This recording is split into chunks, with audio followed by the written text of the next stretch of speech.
We would be honored if you would join us. Hey folks, just wanted to do a little bit of a different video. I wanted to share my sort of custom repaint of Marrok, which I did a review for last week. I'm pretty sure it was earlier last week.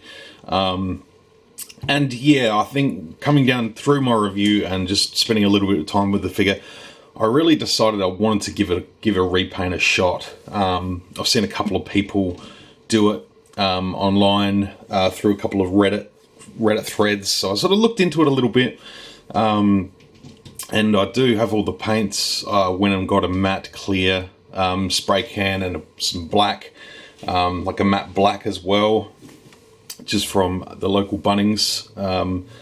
So I decided to really give it a shot. So what I'll do is I just thought I'd do a little bit of a 360 and look around and show you what I've done and how I went about it. And I'm actually really happy with how it turned out.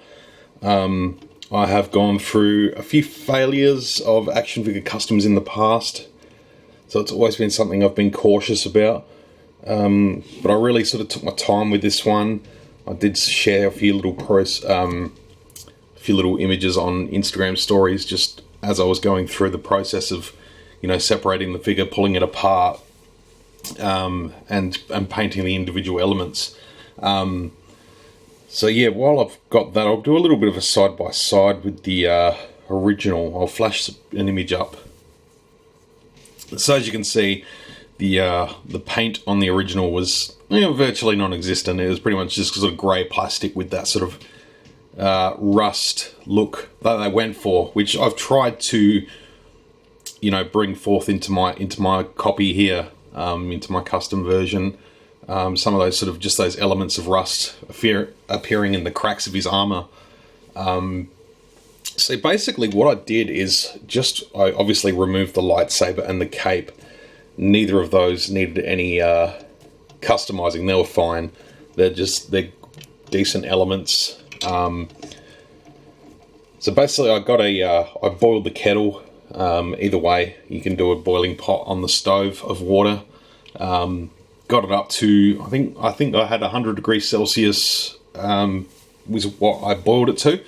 And I just sort of plonked the figure in there for just a couple of minutes, let it really soak in that heat, soften up the plastic a lot.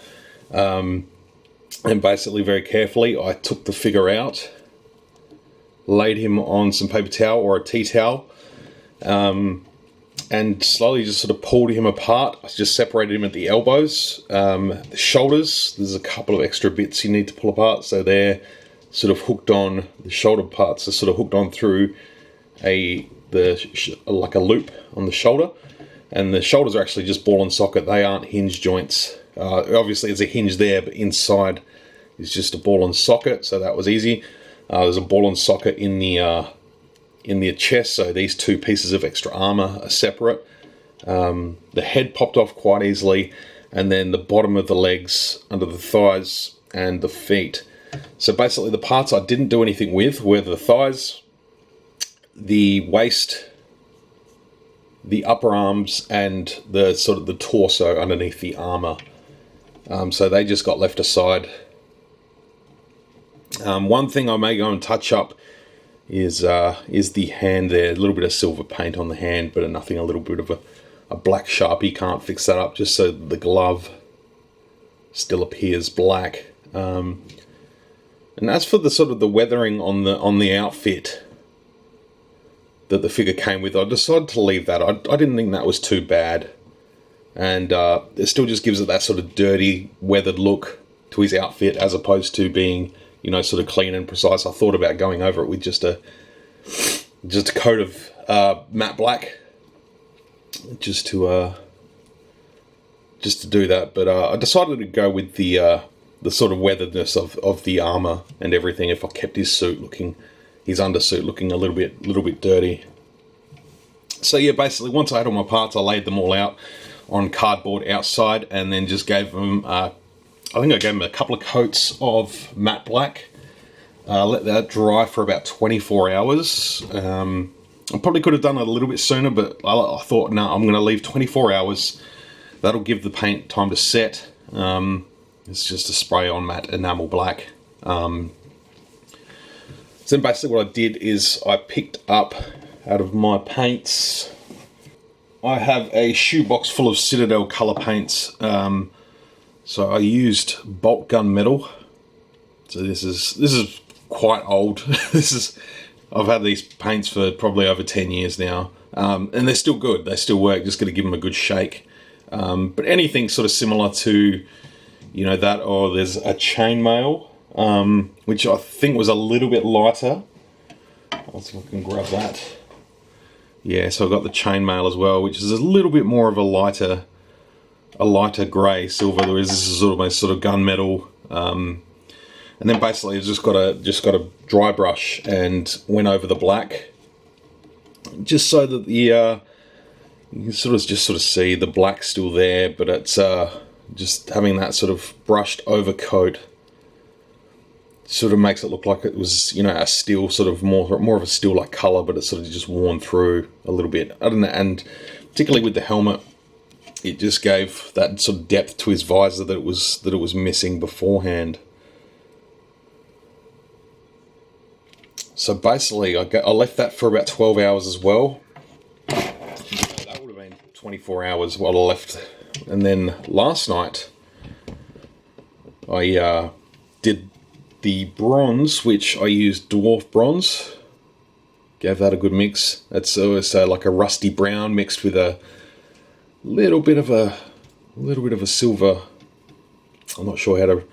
Little bit of a shimmer, but it gives it a good look, as you can sort of see. So I just used a really fine brush and just sort of very, very faintly just sort of got it into the same areas that the rust was painted on originally, and it sort of goes into all the cracks in his armor around the edges. You can sort of see, so it's sort of like, imagine like an old worn sword. You can sort of see it in the cracks there, up through the chest. That sort of T-shape there. And then some marks up on the visor, just on the edges there. Obviously this, to me, like in my head canon, I've said this is the 8th brother Inquisitor from Malachor 5. You know, I know his helmet was a little bit different. He had almost like the sort of flares around the back, looking a little bit more flared like Vader, but maybe that's a missing piece, who knows. Just in terms of the visor, you know, it looks very similar, but you know, it could be a completely different Inquisitor. But you know, obviously it's a reanimated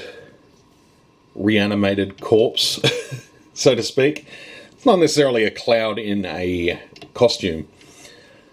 It's just a fart in a suit of armor, but you know, that's the magic when Ahsoka cuts him down.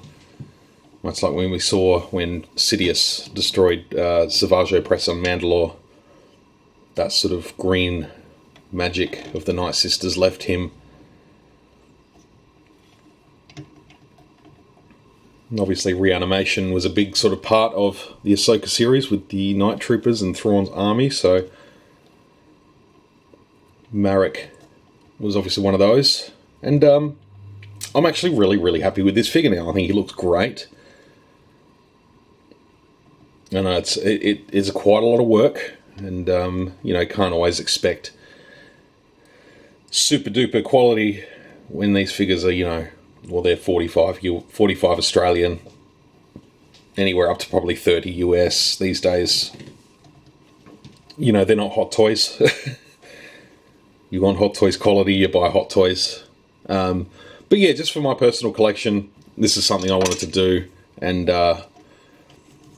yeah, then just after I'd done that sort of the bronze sort of wash, sort of coat in the cracks there to emulate that rust, I left that to dry overnight, and then this morning I used a can of matte spray which I picked up from Bunnings. I'll try and put an image of that up the side.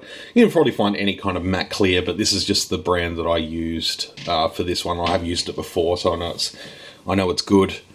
And yeah, gave that a nice couple of light coats. It's quick drying. So yeah, after a few hours, I was able to drop the figure back into some boiling water with all the parts. Made sure there was no, sticky paint residue. It's not. It's fine. It's nice and dry. It's clean. Almost like you'd just pick it straight out of the packaging. And yeah, put him back together. Rebuilt him, and yeah, decided I'd throw together a little bit of a video. And I didn't mention in my review, but he has ball and socket wrist joints, so they seem to be moving into that, like they've done with the Indiana Jones, and that hand is really tight. So pop the lightsaber back in that one. So there we have my updated Marrok,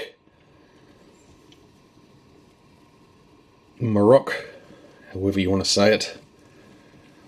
Yeah, all the articulation's still there. He still moves well. Still looks good. And yeah, I'm pretty damn happy with him, how he's turned out. So I'd love to hear your thoughts. Let me know what you think. Yeah, I appreciate you tuning in to check him out. And the other little detail I did do was the little indicator light there. I repainted that red, and there is a little spot there in red too where he had another little light. The little one above him was white, but I left that. It wasn't super duper important. They got the sort of silver on the top, so it's fine. It sort of didn't really need to go for the white. Plus I didn't have any white paint, so that kind of made the decision for me. But yeah, appreciate you all tuning in. Thank you very much for watching. May the force be with you always.